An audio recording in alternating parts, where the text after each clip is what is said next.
More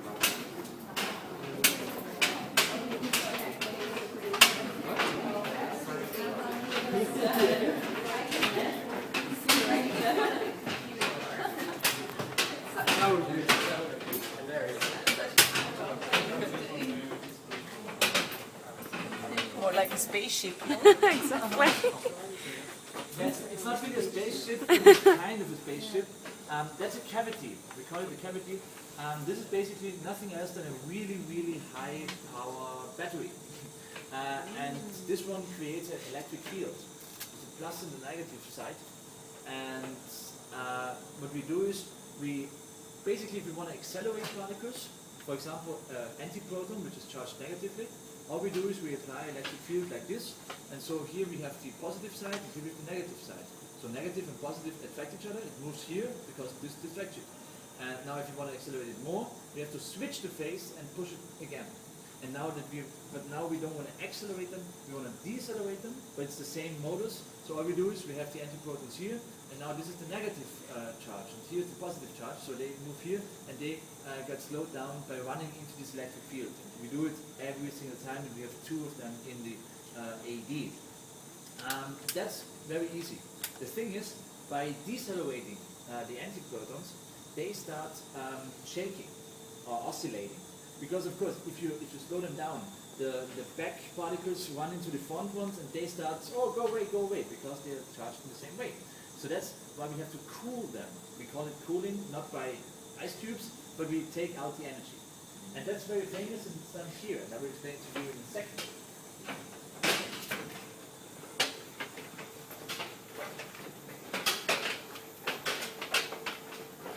So this blue thing here is the famous electron cooling system.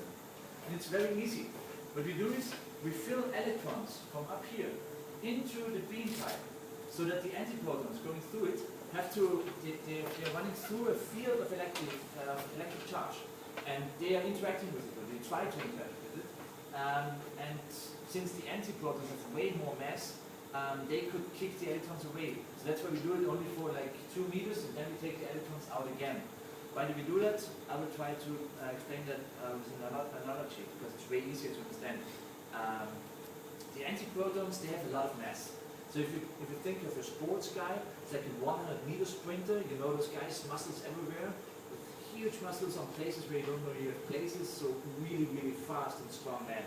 And they are running. If you want to cool them down, you want to slow them down, so what do? Of course, you take a bunch of marathon runners, because they have a very small mass, take a bunch of marathon runners in front of them, and so the sprinter comes here and is like, oh my god, what's going on, and he tries to kick them, but before he kicks someone, you take the marathon runners out, but you cool down the sprinter. And that's what we're doing here. We shoot the high mass antiprotons into a bunch of electrons, which are very low mass, and they interact, and therefore we cool them down, and that's how we can decelerate them further, because then they don't shake anymore. Okay? That's done here. And then, of course, we have to, in front and behind, we have to correct the magnets and button holes here.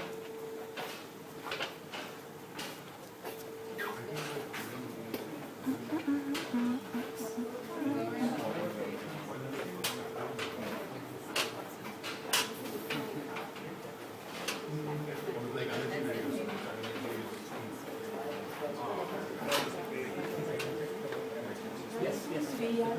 That's what we do. Oh, it's basically just a hand wobble. It's like a battery, and then